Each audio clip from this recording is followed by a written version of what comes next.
Welcome into this week's edition of AWA Unleashed. We are the preeminent podcast and video stream dedicated to the old American Wrestling Association, taking it down memory lane, trying to relive some of the memories that a lot of people have, no matter if you were there in the beginning, the middle, the end. If you've got an AWA memory, we are going to do our very best to get into it. As you can see on the screen, my name is Chris Tubbs. I am one of the three-man band here. Let's bring in the other two, George Shire and Mick Karch. And guys, we got another special edition here because we continue to get a lot of feedback.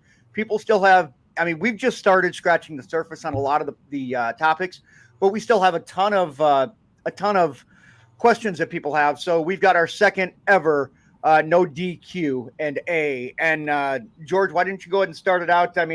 I know immediately when we brought it up, you got a ton of response, just like almost instantaneously. Absolutely. And, we had our first episode where we did the no DQ&A, and we tried to answer a lot of questions. But when we announced the second one, Chris, my email, literally, it's been flooded. I keep reminding folks that we're going to do our best to cover as many as we can, but we will save them. And eventually everybody's going to get their question answered. It just may not be on this particular episode, but we've got a great bunch of questions today.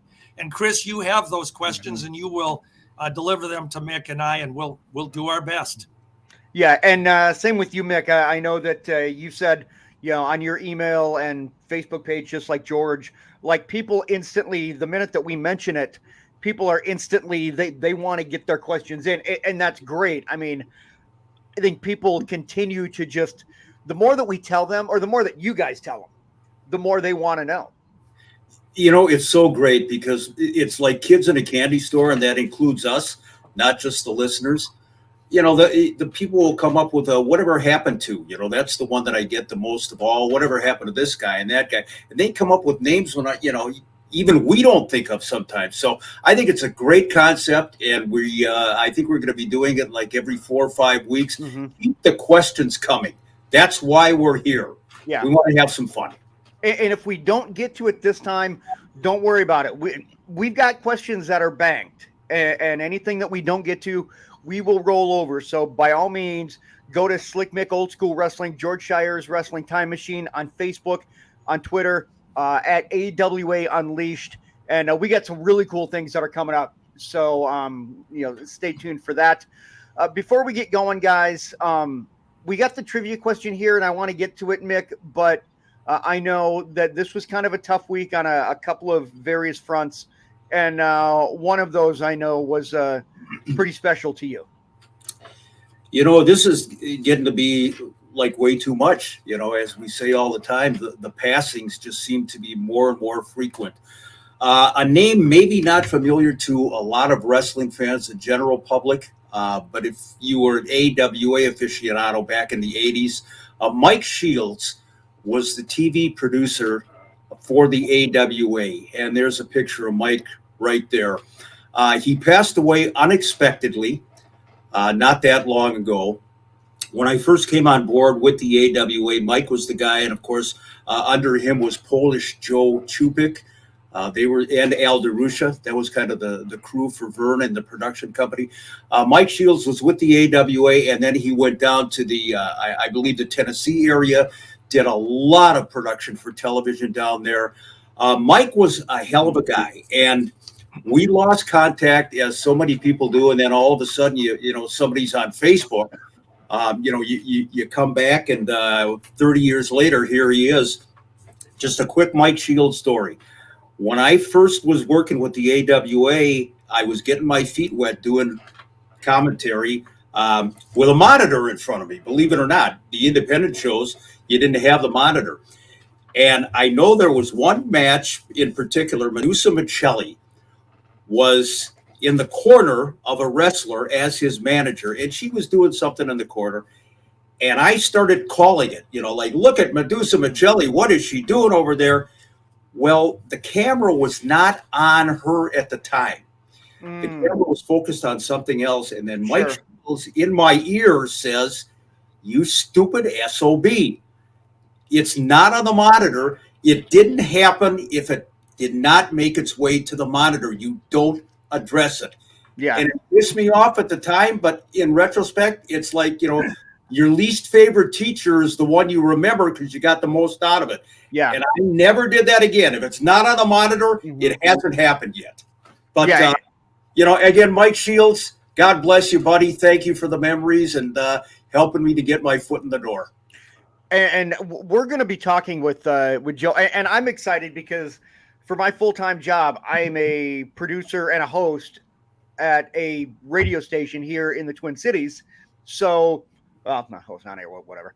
But to me, I enjoy that side of it. And when you told me that, I can completely understand where the producer is coming from. But I mean, if you don't have a monitor, I mean, like, how are you to know? So I'm really excited to talk to Joe next week because I think it's going to be a lot of fun for maybe a completely different look that maybe people probably wouldn't realize. If you don't have good production value, your show completely goes to shit. And then, that's a little tease for our next show. Polish Joe Chupik will be with us talking about the AWA in the late 1980s when he was there, when it was all going down for TV. And I mean, literally down, unfortunately. Yeah. But Joe is a hell of a guy, and that's going to be a great episode. Get some inside stuff from Joe, no doubt. I would second that, and my condolences to Mike Shields. I only met him one time. That was when I was at the studio with Verne Gagne one time and had a chance just to briefly chat with him. So I didn't know him like Mick, but obviously it's sad, and he was part of the AWA. With Joe Chupik next week, boy, he's a super guy, and he's a good friend. And the values, and you talk about production, Chris. Mm-hmm. If we didn't have guys like Joe Chupik and Mike Shields and Al DeRusha and all of the other great producers of All Star Wrestling, it wouldn't have come off the great program that it was. So these guys, we need them, and we need to, give them attention too. And Joe's with us next week. Yeah, absolutely. I mean, good production can add to a show. Bad production can absolutely kill it. Before we get into the no D Q&A, we do have a trivia question from last week, Mick. And I do want to say that when we give these trivia questions, because we do have so many shows, we have some shows that are banked. We've got a 48 hour. So 48 hours from when it drops. So this show is going to drop on March 29th.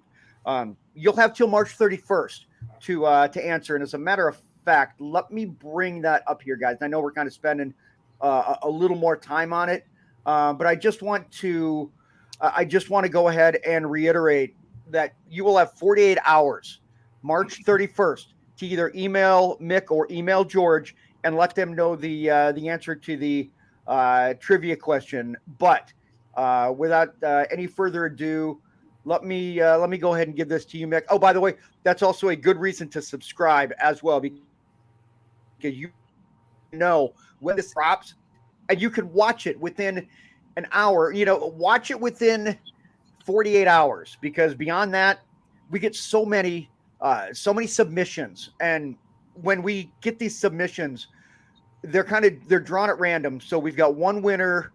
You can only win once every 30 days, kind of like radio, because we have multiple, and that's great. Keep them coming. But again, 48 hours. So definitely subscribe on YouTube. Wherever you get your podcast. I know YouTube is a big thing, and we definitely want to continue to push that. But Mick, without any further ado, go ahead and give the answer to this week's trivia question. Boy, I'm surprised somebody got this. Jack Horner. The question was, in AWA history, what was the relevance of a man named Jack Horner? And he was the ringside commentator, along with Marty O'Neill, back in the early days of the AWA. Not for a long time, but he was one of the pioneers for AWA TV. And congratulations to our trivia winner this week. And that would be Mr. Kehoe. Congratulations to Ryan Kehoe. And you've done it again, pal. And Jack Horner, another blip on the AWA radar over the years. I thought it was Merle Larson. Merle Larson is actually the shout out this week. So that's on me. So we'll flip flop that. Well, shit. I would like to throw something in about Jack Horner. you know, he did have a coffee break with Marty O'Neill in All-Star Wrestling, and that's true. And I'm amazed somebody got that. But he was a popular WTCN TV, which is where All-Star Wrestling originated from in those days. He was a very popular sportscaster, and he had a show called Jack Horner's Sports Corner. And he was one of the first guys that ever had a joint sports team along with Frank Butel, who is another name that old WTCN listeners would remember. And it was the Butel Horner Sports, and they were innovative, and they were the first ones. Mm-hmm. That's more than people needed to know, but Jack Horner, of course, he did play a spot in All-Star Wrestling. Jack Horner's Sports Corner. It just sounds good. He didn't even pull a plum out of his pie. Oh, that sounds, yeah. I mean, that's pretty cool. That's great for marketing and everything.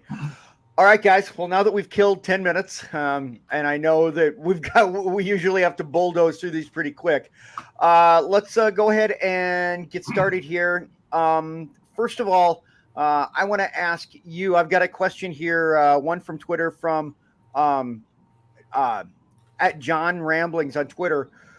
What was the reaction? And I'll let you start with this one, George. What was the reaction from fans around the territory when The Wrestler came out, the movie The Wrestler? How did they react seeing Verne, Billy Robinson, and others on the big screen? Well, if you're talking locally, which obviously it was for here, it was huge. I mean, there was a good response to it. You know, the fans were aware that the matches were being taped for that movie in the old St. Paul Auditorium, downtown St. Paul. And they realized all the names that were in it. It was pushed heavily. It was AWA oriented. But when you look at that wrestling list, and we could, you know, spend 10 minutes listing all the stars that were in that movie, plus Ed Asner being the big star, and you have the Mary Tyler Moore ties. I guess it was based in Minneapolis for her show as well. And so it had a lot of response, very popular. And Mick and I, we had the opportunity to actually go to the premiere at the France Avenue Mann Theater in Bloomington. So it was a huge night, spotlights all over the place and red carpeting, and every wrestler in tuxedos with their respective wives or partners that night. I mean, it was a regular Hollywood premiere. It was huge. All right. I got another one here from Twitter from JRick89. And I'll throw this one at you, Mick. This is kind of a last-minute one. I'm a St. Paul guy. My grandpa used to tell me stories of seeing the Crusher driving down University Avenue. What wrestlers lived in St. Paul specifically, and what parts of the city? Do we know? Like, I mean, was it a common occurrence to see just wrestlers out and about? I think you heard that periodically, or at least people would claim that they saw a wrestler. You know, it might have been a big guy with red hair, and somebody said, "Hey, I saw Larry Hennig at the 7-Eleven." As far as who lived in St. Paul, I really don't know. I know that Nick Bockwinkel lived in Mendota Heights for a while, and Egan and in that area. As far as seeing Crusher in St. Paul, my guess is that if he was driving, he was going east on 94, and he was going back to Milwaukee. I'm not real sure about that, but I didn't hear a lot about guys living in St. Paul. I want it noted right here that Karch has just taken a couple of shots at the fans. It wasn't me, guys, today. Did you notice how he tries to shift? He tries to project that blame when we know how full of shit this guy is. Anyway. Oh, wait a minute. What? For your information, I am not full of what you just said. I had my morning duty before. He'll say one word. He'll say one word that we don't want him to say, but he won't say shit. You notice that? I know. The one word we don't want him to say, he says. Oh, with a capital M? Oh, my God.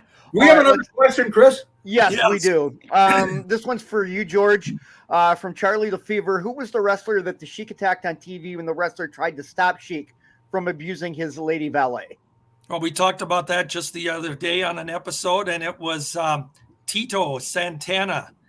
Absolutely one of the great talented baby faces, as we discussed in our babyface episode. So Tito Santana. And, there he is. Yep, there's Tito right there. Got a question for you here, Mick, from Carla Brown. Whatever happened to Steve Olsenowski? Steve-O. Tremendous guy. Steve Olsanowski, a Verne Gagne trainee. Steve's dad, Larry, actually played football for the University of Minnesota. Steve had a great career as a babyface, not only here in the state of Minnesota, but he was actually a national heavyweight champion in Georgia. Look at him there. That's not his ring attire.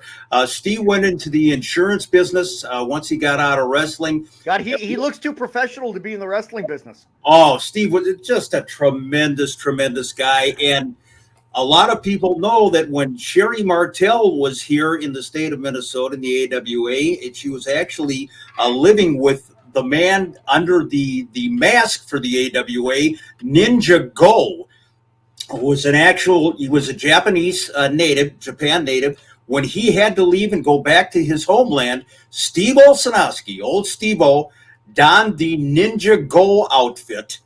And he was at ringside for the AWA. And sad to say, a lot of people knew it. You know, they were yelling, Steve Go, Steve Go. So, it didn't quite work out, but Steve is still alive and kicking. We see him at some events around town. Love the guy. Great, great friend. All right, got another one for you here, George, from Jerry Frilseth. I remember in the magazines always seeing some territories having lots of masked wrestlers. How come the AWA only had Dr. X and the Super Destroyers? Well, to answer that question, I would say the AWA didn't just have Dr. X and the Super Destroyers. The Super Destroyers, the three of them were Mark II and III, which were Bob Remus and Neil Gway. Bob Remus, of course, later Sergeant Slaughter. We had Don Jardine as the Super Destroyer, but we also had the masked Mr. M, Dr. Big Bill Miller. He was one of our first, and man, he was over. And he was the AWA champion for 8 months. We also had Double X, Dr. X's super secret lookalike partner, Double X Jim Osborne. And we had the Texas Hangman later on in the AWA, which was comprised of 3 guys. Their names are escaping me right now. Took the masks. But we had Tony Nero, who was known as Mass Man. And so they're not the only ones, Dr. X and the Super Destroyers. But Verne wasn't big into the masked wrestlers. That was something if you did go down south. And I can tell you this was weird. You'd go down to sometimes in Florida or Atlanta or Tennessee, and they'd have 5, 6, 7 masked wrestlers on a card. And that's overdoing the gimmick. And I mean, it's just crazy. You know, the gimmick was so special. It deserved the attention that Verne gave it and used it right. All right. Question for you here, Mick, from Stan Gray. He said he read somewhere that Curt Hennig suffered a bad injury during AWA strap match with Wahoo on TV. What do you remember about that?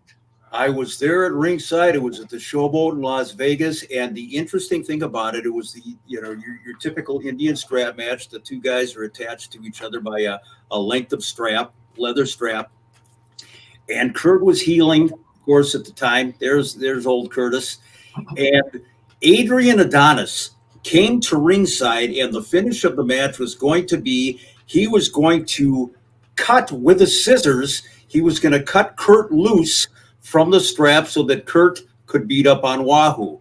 Well, somehow or other, Adrian misfired a little bit, and this is a big scissors. I mean, this isn't just, your blunt edge kid scissors. And he cut Curt between the thumb and the forefinger, that kind of fleshy area there, and he really did a number on him. And I believe it's out there someplace on YouTube. I believe it's like that part of the hand right there. Yes, sir. He got him, and he got him good. And Curt needed to be stitched up, and it happens. Obviously not intentionally, but it was pretty serious at the time. I remember Curt was obviously not very happy at the moment. And I've had an injury to that part of my hand, guys, like several times. I mean, I've cut it. I've got like UCL injuries and everything, and I can tell you right there, it is a tough place to have. An injury right there, because I mean, it's because of the flexibility. It's hard to stitch up, and you've got the nerves. So I mean, I could understand where you wouldn't think in that little bit of the hand, but that could be a pretty significant injury. Oh yeah, and it was. All right. My dad had a knife go through here, come out over here, just like you're talking about. He was using a knife to chop, which is crazy. But it went right through, and I was 14, and I saw the blood squish out, and I grabbed a towel right away. And of course, he took about 10 stitches, but it literally went right through that section. Yeah, I was actually chopping, or not chopping. I was dislodging some turkey burgers years ago. That's why I don't eat turkey burgers anymore. All their fault.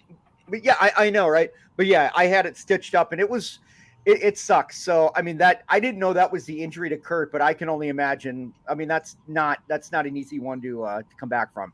All right, for you, George, from Paul Partica. I hope I said that right, Paul. He was wondering, was Paul Diamond over? What heel would have made a great babyface turn?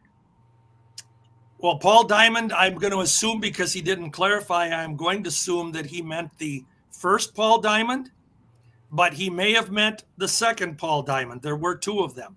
One was Paul Diamond in the 60s, which was Paul Leyland, and he was really over with Jack Lance as an opponent and with Dr. X as an opponent. He was a good-looking dude, and the ladies, I guess, loved him, and he had a good run here. Verne Gagne even teamed with him. But the other Paul Diamond, later in the 80s, Tom Borick, and he was with Pat Tanaka, and they were the AWA Tag Team Champion. Yeah, Bad Company, I believe. Bad Company, BADD, yes, along with Diamond Dallas Page, which at his start. So, yes, both were over, whichever one you were talking about. And I don't know how to pronounce Paul's last name either, but I was thinking it was Partica. But he'll correct us. Either way, we love his question. And then before I forget, the three Texas Hangmen to the last question. Yes. Gantner, Mike Richards, and Tom Bennett. And they didn't come to me right away, but as we were talking here, I caught it. Yeah, and the Texas Hangman, I mean, they were one of the heel teams that I could remember. Again, when I started, because I started watching in the mid 80s. This one for you, Mick, from Boz Fritz. Why didn't the AWA feature more lady wrestlers back in the day? And who do you think were the company's best female wrestlers? As far as not featuring too many lady wrestlers back in the day, the business was not like it is today, where the women are featured every week and you've got a roster of, talent that shows up at pay-per-views and etc. So it was kind of a unique attraction back then. So the AWA would kind of recycle the women wrestlers. They'd come into town maybe once, twice a year for special holiday shows and what have you. As far as the best wrestlers in the AWA women's division, a lot of people would figure I was going to say Medusa Michelli. I will say no, and I will tell you why. But first of all, one of the wrestlers that I would say is one of the greats is the late Vivian Vachon. Obviously, from that Vachon clan, the sister of Mad Dog and Butcher, Vivian was the real deal. She was no nonsense. She was so tough in the ring, and made a movie, starred in a movie, a documentary, The Wrestling Queen. And unfortunately, she and her daughter were both killed by a drunk driver back 30 some years ago. The one that I would say is the best of all is Sherry Martel. And not only because of Sherry's in-ring talent as a wrestler, the AWA Women's Champion for a while, but also, of course, her managerial skills with Nick Kaniski and she or Buddy Rose and Doug Summers. I'm confusing her with Medusa for the managerial. But Sherry could do it all. I mean, in the annals of wrestling history, I don't think there's anybody better, more personality, more versatile than Sherry Martel. And real quickly, the reason that I would not say Medusa, even though she had the AWA title in 1987, she was relatively new to the business. And so she was still green. I think she would admit this herself. She didn't hit her stride until she left the AWA, went to Japan, and then, of course, storied career after that. All right. For you, George, I'm going to this one. From Steve Gnarly. I'm butchering that. I'm so sorry, Steve. Do you think that Lord Alfred Hayes was underused in the AWA? He was a great heel and then very popular against Bobby Heenan. No, I don't think he was underutilized. I thought that Lord Alfred Hayes was given a very prominent position during the time that he was here. A lot of people have to realize that a lot of these wrestlers were only in territories for sometimes a year, 2 years maybe. And there he is with Don Jardine as the Super Destroyer. He had a great manager run with him. He also managed, we talked about him a minute ago, the Super Destroyers, Mark II and Mark III. And then, his feud with Bobby Heenan when he flipped into the babyface. It was the lesser of two evils when you have two heel managers going at it. And that was some genius promoting. When Super number 2 was sold to Bobby Heenan and number 3 stayed with Hayes. I mean, it was great promoting the battles of the masked men. Hayes got a good push. He definitely did. He was over. He's remembered. And outside the ring, absolutely a sweet guy, a great guy. So I think he got a good run. And Steve, I'm sorry, I don't know how to pronounce your name either, man, but we love you. Steve, that's what we're going to call you. And thanks for the question. Yeah, I'm going to say it's Steve Gnarly. That's what I'm going to go ahead and say, because I think that's what it looks. So again, Steve, I apologize if I got it wrong. We're not saying we could pronounce it right, even if he told us, but yeah, we're pronouncing Crunch's name. I'm doing my best. Hey, for you, Mick, from Janice Schutz. A few years ago on a wrestling website, I read your kind of an incident between Verne Gagne and a referee at Verne's 1981 retirement match against Nick Bockwinkel. She thought it was hilarious. Can you go ahead and share that? Real quickly, because it's a long story. The referee in question was Doug Gilbert. And Doug had been a journeyman wrestler, real decent career. He started in the AWA as a babyface back in the early 1960s. And then he went on to a career as a heel, was a masked man for a while. But for some reason, there's Doug right there. Verne brought him in as the special referee. Now, I don't know if Verne thought everybody would remember Doug Gilbert from, 15 years earlier. But what happened was there's at one point in the match, Verne has Nick on the mat, and he's working on Nick's leg. And Nick reaches around, and he's grabbing Verne to break the hold in an obvious chokehold. Obvious. Doug Gilbert, the referee, is like he's catatonic all of a sudden. He's on all fours. He's looking at the action, but his eyes are glazed over. This is not a part of the storyline. The man is gone. He's not paying attention to what's going on in the ring. And I'm shooting pictures at the time for PWI, and Verne says, Gilbert, it's a choke. Nothing. And Nick continues to pull back.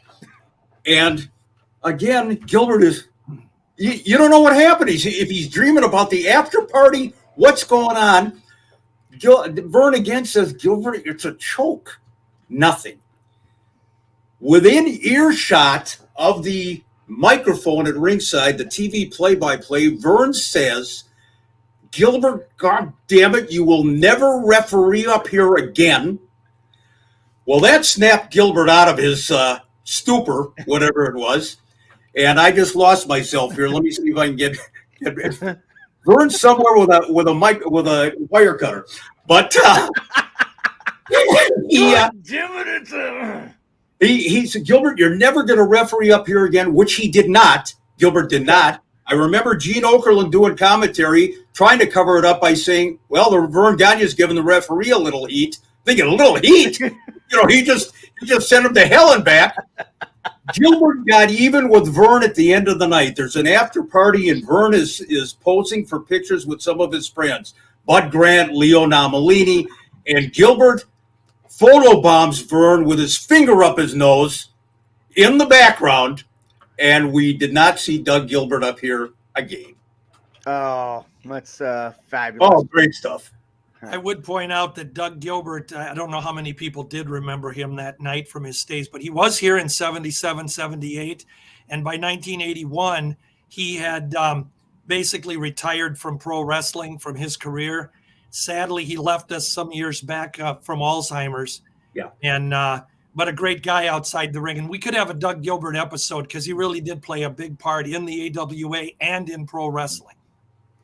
The next one for you, George, from Ron Lagerstrom. Who were the bookers for the AWA over the years? You know, when I saw that question, and it was hard for me to come up with an answer. And now that you're bringing it up, I'm going to have to kind of plead the fifth here. The thing about bookers, that became a later terminology in the 80s, 90s, and so forth. Back in the day, the bookers, if you want to call them that, it was Wally and it was Verne primarily that called 95% of the shots that were taking place in the business. And when I thought about the question, I know there were guys that would interject things to them with ideas, or maybe we could do it this way. But most of the angles, the storylines and matches that took place, it came down to Wally and Verne. They planned this stuff out. And Nick Bockwinkel did have some say in things. So did Ray Stevens and Wahoo McDaniel. But I think if you want to be fair, we didn't have the traditional booker like they did later on. And it really was Verne and Wally. How far in advance did they book their show? Did they have an end result like we hear now and they book backwards? Do you guys know what their philosophy was in booking the territory? Absolutely. They would go out approximately 6 months if they had a storyline and 2 wrestlers or a tag team in a program. Okay. And they would start with the finish and they would back it up. And this is what we were going to do to get there. Okay. This one for you, Mick, from Dan McClellan. And this will tie into next week with Joe. It seems like wrestling today is one big TV production designed to sell pay-per-views. How does it compare to the old studio days of AWA All-Star Wrestling? I would say in 2 ways, and they're not that much different. One, obviously, is in the size and the scope of the production. I don't know how much Vince McMahon spends on every Raw taping, every SmackDown taping, with the intent to get people to buy the pay-per-view. Back in the day, it was the small studio setting with the intent to get people fired up to buy tickets to go to the auditorium or the armory or whatever for the match. So the philosophies were the same, but I think that pretty much that's where it ends. Because again, if you look at old YouTube videos, or if you have the opportunity to be in the AWA studio back when they were taping, you know, the magic of that. Nobody was holding a sign in front of your face. The audience was not chanting "you effed up" if a wrestler blew a spot. So apples and oranges, but I think the philosophy was the same: get people into the building. All right, the next one for you, George, from Lonnie Jandro. If you could have booked the AWA title after Mad Dog held it, who would you have made champion? That's an interesting question. You know, the AWA takes criticism because Verne basically held the championship the longest. Mad Dog gave it up in 67. Verne took it back, held it for 2 years, had a very brief couple weeks where he lost it to Dr. X, but he won it back. So sometimes you don't even count that. And then he held it until 75. I always thought that what they should have done in 68 was Verne should have lost it to Dr. X. Let Doc hold it for a while because he was going to be here another couple of years yet. Could have held it for maybe 6 months to a year, and then he could have lost it, and this was my idea, to Billy Red Lyons, which would have made perfect sense. And then when Jack Lanza was being put over, have Lanza take it from Billy Lyons in 1970-ish, give or take, and finally Verne comes back and wins it. And then it follows the natural progression to get to Nick Bockwinkel. And it would have broken it up very nicely and made sense. That's fantasy booking. For you, Mick, from Stephanie Erickson, writes, my grandpa used to attend the Twin Cities matches religiously and rarely came home disappointed. In all the years you went to the AWA cards, can you name a main event or two that you felt were the most forgettable? Yes. One, the more recent of the two would be Nick Bockwinkel and Andre the Giant. They went to a 1 hour draw, and Andre hurt his back early in the match. And basically, Nick was trying to carry 500 pounds around for 60 minutes. And marquee match on paper, but no, a stinkeroo. The one that I recall from back in the day, a man named Boris Brezhnikov came into town, and he wrestled the Crusher in the main event. And Boris Brezhnikov, there's Boris, not an actual life-size photo, obviously, not anatomically correct, but Boris became Nikolai Volkov later on and had a storied career, but he and the Crusher had a main event in Minneapolis that I think went about 5 or 6 minutes. And I'm telling you, if you had to go to the bathroom, that was the time to do it. It was absolutely atrocious. And this is 50 years ago, and I remember it like yesterday, which kind of shows you where my life has gone for the past 5 decades. Couldn't tell you what I had for lunch, but I remember Boris Brezhnikov and the Crusher. I thought it was just something about going to the bathroom, but I maybe I misunderstood what you were talking about there. Hey. All right, for you, George, from William Beta, the AWA being located in Minnesota, how come they never had a Minnesota state champion? I think that's a good question. I thought that was a very good question, but then I realized that the answer was very simple. Verne wasn't going to recognize any other champion other than his title. And again, that's probably ego, but he didn't need to have a Minnesota title because he was here and he could always defend the champion, and he didn't want another wrestler associated with champion.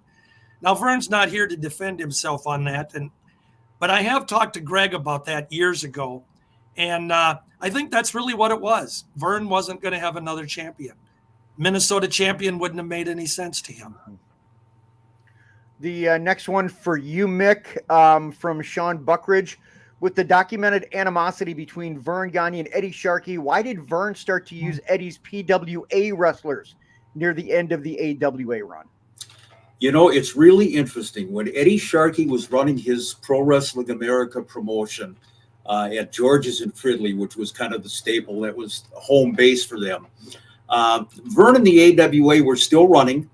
Not consistently, but they were still running. And I remember Verne had said, there's Eddie with our good friend, Derek Starfire Dukes. Boy, you talk about Mr. High and Mr. Low. But Verne was adamant. We're not using anybody that, works at a bar or a nightclub. That's just not professional. That's, so on and so forth. Well, towards the end of the AWA run, when all the major talent had gone elsewhere, where do you suppose Verne looked? You had Ricky Rice, you had Larry Cameron, you had Jerry Lynn, you had Beef Burton, you had Derek Dukes, all the guys that had been working for Eddie Sharkey over at George's and Fridley, all of a sudden were on AWA television. So it came back full circle. So it got to the point where Verne, he had to make amends with Eddie, and as he did when he wanted to use the Road Warriors, so it happens. You suddenly forget your grudge if there's a need and there's a monetary impact on you, and that's what happened with Verne and Eddie. All right, let's get to the next one here. Going back for you, George, from Gregory Zielinski. Whatever happened to Billy Red Lyons? He seemed to disappear after his feud with Dr. X. Weird that we have another Billy question. I just mentioned his name. Billy was in the AWA from 68 August until right about the end of 1970, 71, early 71. But it was typical. They came to a territory and they were here for a while, got a push, and then they moved on. Billy left here because, this is the primary reason, Bill Watts had went down to the Mid-South territory to work with Leroy McGurk, and Bill needed to bring in some wrestlers of note for the new promotion. He brought in Billy Red Lyons, who he had worked with and teamed with in the AWA, and he also brought in guys like Dutch Savage and Buddy Roberts, Jerry Brown, And that's really what happened. Big Luke Brown went down there with him. That was what happened. He went down as a favor and just never really came back. And by that time, Dr. X was gone. And so the brother-in-laws weren't working in the same territory. Yeah. So really, when he left, I mean, that was pretty much the end of it then, right, George? Right. He never came back. Billy never came back here.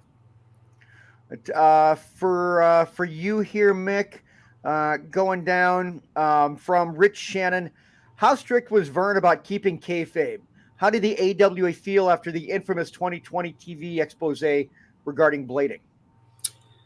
Verne was an old school promoter. He was a professional wrestler, and he kept strict kayfabe. I mean, it was absolutely, you followed the rules, you protected the business. In restaurants, in hotels, the heels and the baby faces, you know, their only means of communication might be a wink or a nod as they were passing each other in the hallway. Verne was vehemently opposed to exposing the business. And as far as how they reacted to the 2020 episode, I remember back then, especially when Eddie Mansfield and Jim Wilson were on television and they exposed the use of the blade. The AWA did probably the best that they could in trying to ignore it, like it didn't happen. You know, just pay no attention to it. These are disgruntled guys. They don't know what they're talking about. The thing of it is, I was at a match not that long after that 2020 episode aired, and here Jerry Blackwell is in a cage match, and he's tossed into the cage and right in full view of the crowd. Jerry is facing the crowd, and he takes the blade and he gigs. And everybody, of course, at ringside, they've seen this 2020 episode. So now they know. Now they know. And they're yelling, you know, he's cutting himself. He's cutting himself. So, yeah, it was, they did their best to ignore it. But, you know, in the scheme of things, it didn't make one damn bit of difference because they still packed the houses all the time. Yeah. And exposing the blading and everything else never affected wrestling from a dollars and cents standpoint. The only thing I'd add to that is that, again, it was age. You know, we'd come to the time when there were wrestlers that were bringing out the fact that wrestling was prearranged, and Vince McMahon did it. We talked about the gigging and Dr. Schultz doing his slapping of Stossel. All of that was right around that same time period, and the audience had changed. It had gotten younger. It was more accepting. It was the old guard, and Verne being of the old guard, that really had that problem with not breaking kayfabe.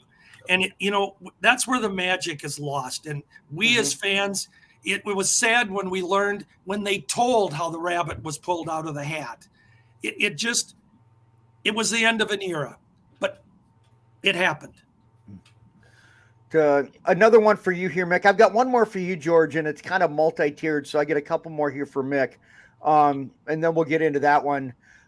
From Perry Landis for you, Mick. Why is the Timekeepers watch at a wrestling show never in sync with the actual time, especially when it comes to time limit?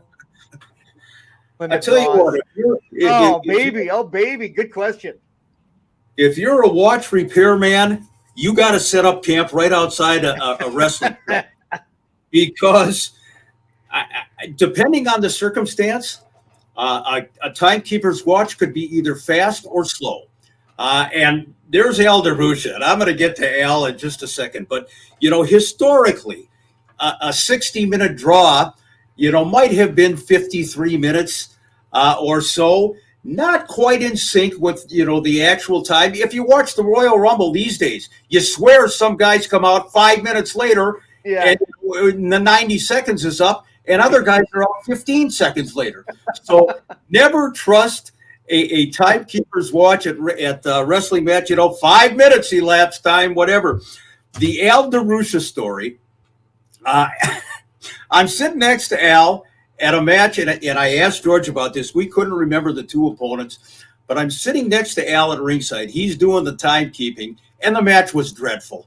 It was an opening match, and I forget who was in it, but they were going to go to a time limit draw. And they're missing spots right out of the get-go, one after another. And DeRusha's just kind of shaking his head, and he's looking at me. And so 2 minutes into the match, he announces 5 minutes elapsed time, 5 minutes.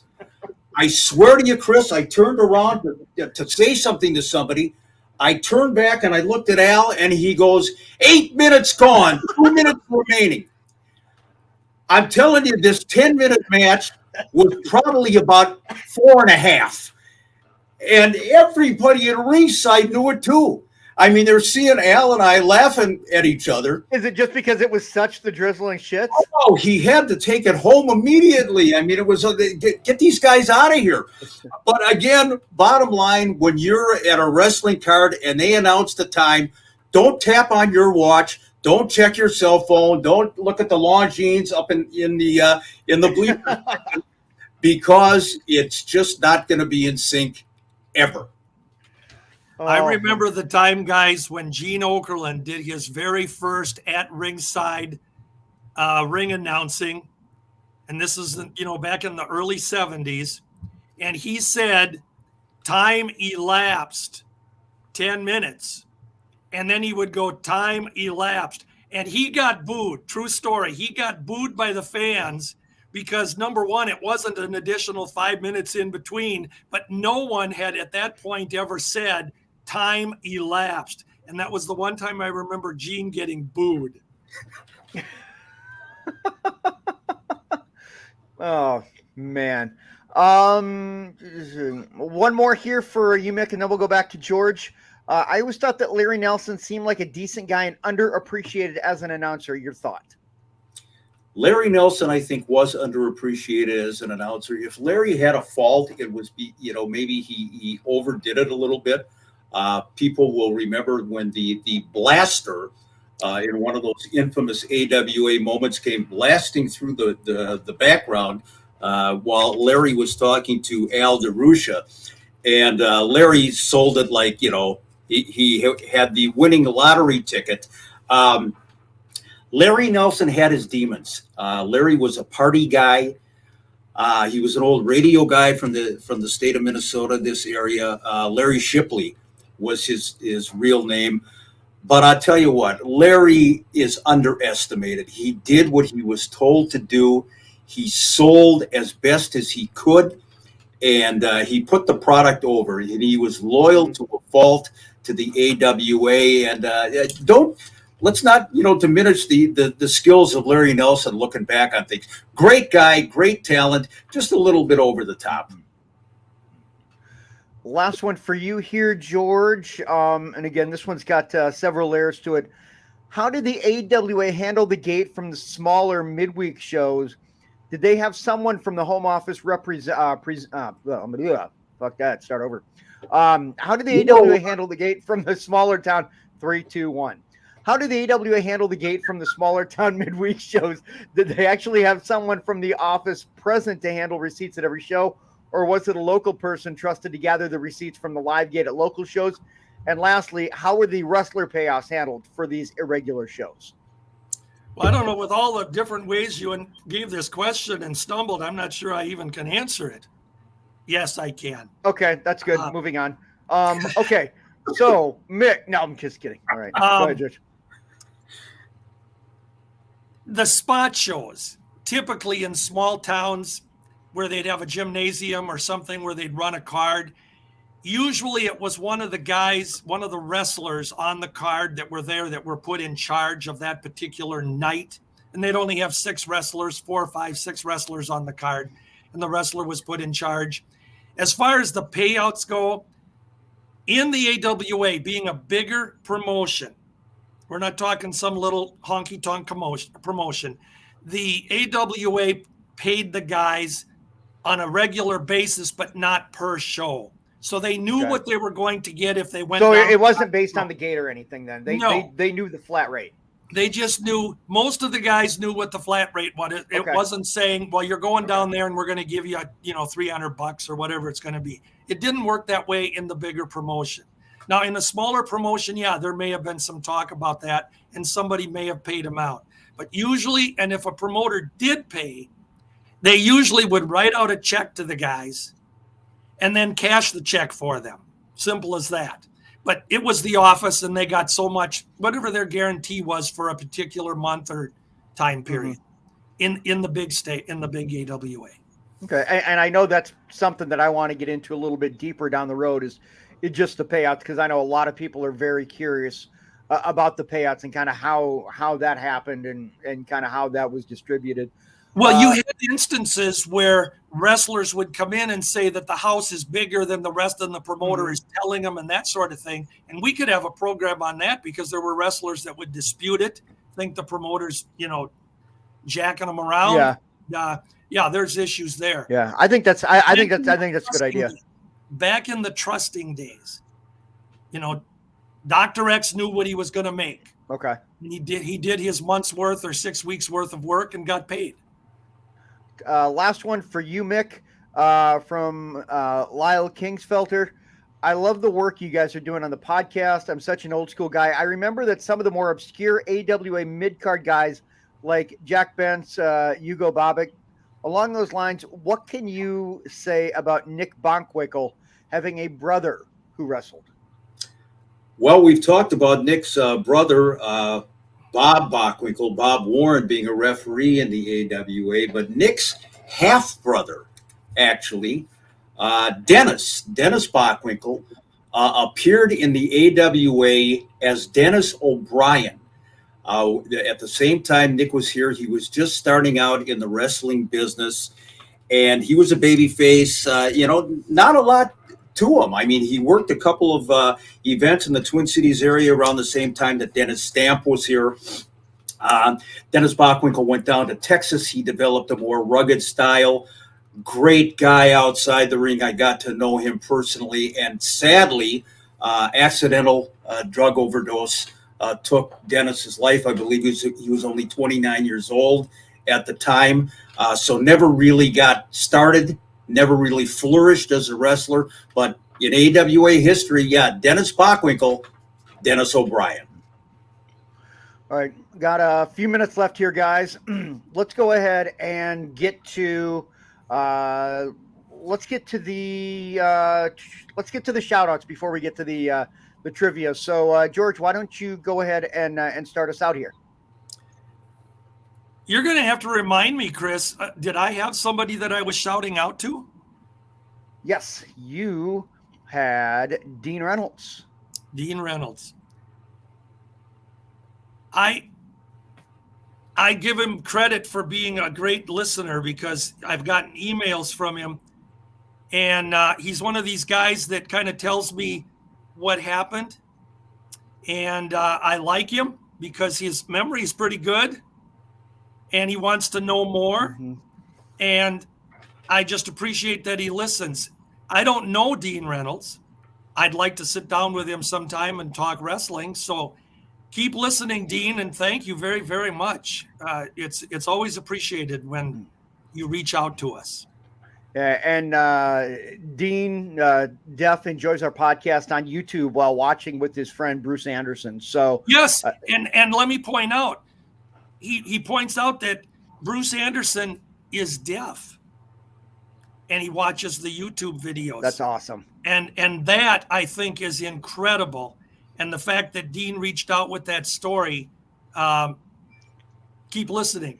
And in the case of his buddy, we're glad you're with us. And that's what's great about YouTube, you guys, is the fact that we've got so many visuals. We try and bring some of the visuals. So even people that you can't, even if you're not, you don't want to listen, you kind of want an extra layer of it. That's what's so great about YouTube and being able to put all of these pictures and all these visuals. And I absolutely love that.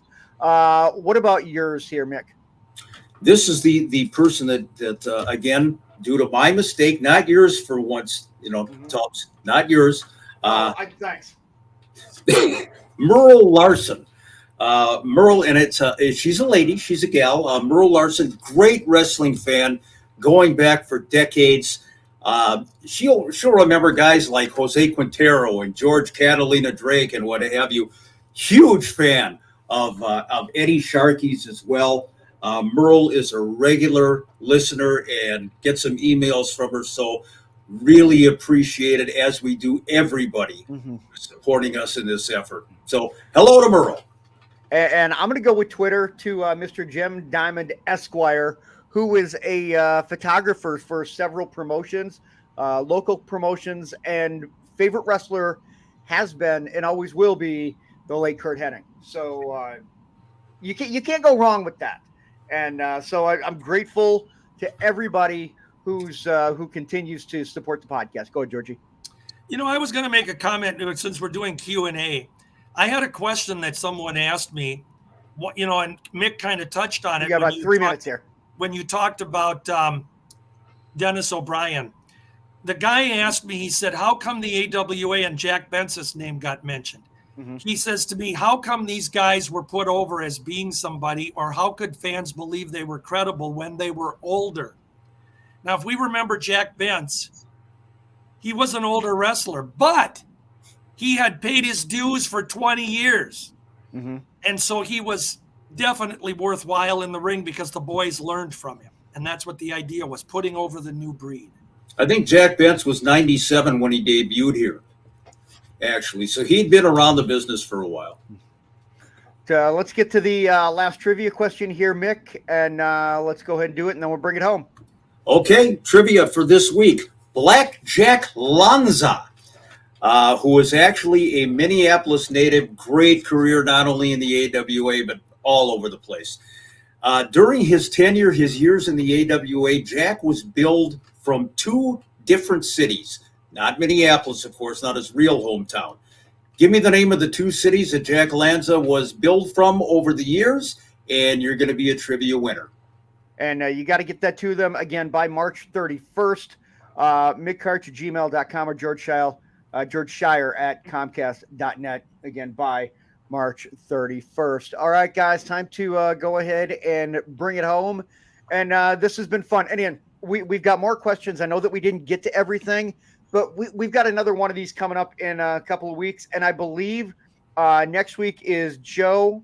We're going to talk with Joe about AWA production. And then the week after, I believe we've got a feature on Curt Hennig. So we've got the next couple of weeks already booked out. You bet. Yep. Going to be fun about talking about Curt.